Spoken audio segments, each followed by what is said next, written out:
सबके लिए अच्छा अच्छा करता हूँ लेकिन मेरे लिए लोग बुरा कर रहे हैं, तो इससे बहुत ज्यादा लोग परेशान हैं। तो इस पर एक छोटी सी कहानी सुनाता हूँ, तो उसके बाद है ना बुराई अच्छी लगने लग जाएगी। कि एक राजा थे, बड़े निर्मोही थे, नास्तिक थे, भगवान में कोई विश्वास नहीं था, कोई दान दक्षिणा कुछ करना ही नहीं जीवन में, राजपाट का आनंद ले रहे थे।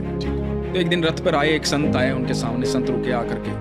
संत को पता लगा इस तरह का राजा है, तो संत ने कहा राजा को कि मुझे आपसे दान चाहिए। तो राजा ने कहा कि ये मेरी नियति में नहीं, मैं दान वान नहीं देता, ये फालतू के खर्चे में नहीं करता। तो संत ने कहा कि नहीं, मुझे तो आपसे दान चाहिए ही चाहिए। तो संत ने कहा कि पर मुझे आपसे लेना है। इन बातों के बीच में क्या हुआ कि राजा के घोड़े ने, जो रथ का घोड़ा था, उसने लीद कर दी। तो संत ने राजा को कहा कि ये तो आपके किसी काम की नहीं है, तो आप यही उठा के दे दीजिए, पर मुझे आपके हाथ से लेना है कुछ ना कुछ। तो राजा ने कहा कि ये ऐसे तो पीछा छोड़ेगा नहीं, उठा के वो लीद अपने हाथ से दे दी कि जा। संत ने कहा कि हाँ मैं खुश, और खुश होकर के उन्होंने कहा कि जा और बढ़े। संत तो आशीर्वाद ही देते हैं। तो संत तो चले गए। अगले दिन सुबह राजा बालकनी में बैठे अपने राजमहल की, और बड़ी बदबू आ रही। तो सामने देखा कि लीद का पहाड़ बना हुआ है। तो बुलाया अपने सैनिकों को कि क्या है, हटाओ इसको। वो हटवाया गया, लेकिन वो फिर बन गया। बदबू फैलती जा रही है, समझ में नहीं आ रहा राजा के। तो राजा को ध्यान आया कि एक संत आया था, उसको घोड़े की लीद दी थी और उसने कहा था कि और बढ़े, तो कहीं इस वजह से तो नहीं बढ़ रही है। तो राजा को जैसे ही ये ख्याल आया, राजा निकला महल से उस संत को ढूंढने के लिए। ढूंढते ढूंढते संत के पास पहुंचा, जाकर के बोला कि आप कोई साधारण व्यक्ति नहीं है, मुझसे गलती हो गई, मैं माफी चाहता हूँ, मेरे महल के बाहर इस तरह से घोड़े की लीद का पहाड़ बन गया है, मुझे क्षमा करें। तो संत ने कहा कि भाई वो तो आपके कर्म है, आप मुझे धन देते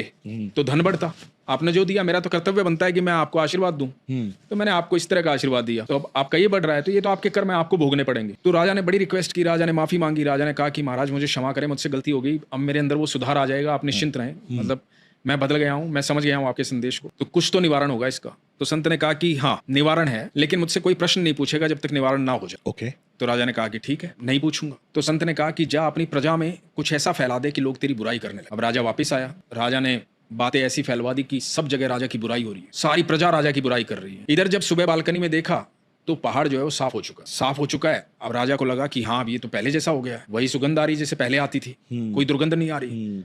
राजा फिर गया संत के पास। संत के पास जाकर के बोला कि महाराज पहाड़ तो साफ हो गया, सब कुछ ठीक हो गया है, निवारण हो गया है, अब मैं प्रश्न पूछ सकता हूँ? तो संत ने कहा कि हाँ पूछो। बोला कि महाराज ये हुआ कैसे? तो संत ने कहा कि जब लोग तुम्हारी बुराई कर रहे थे ना, तो तुम्हारे प्रारब्ध को काट रहे, तुम्हारे बुरे कर्मों के हिस्सेदार बन रहे थे, तो तुम्हारे सारे प्रारब्ध उन लोगों ने खत्म कर दिए, इसलिए ऐसा संभव हुआ। तो आज के बाद कभी कोई बुराई करे तो उनका धन्यवाद करना। वाह वाह वाह वाह।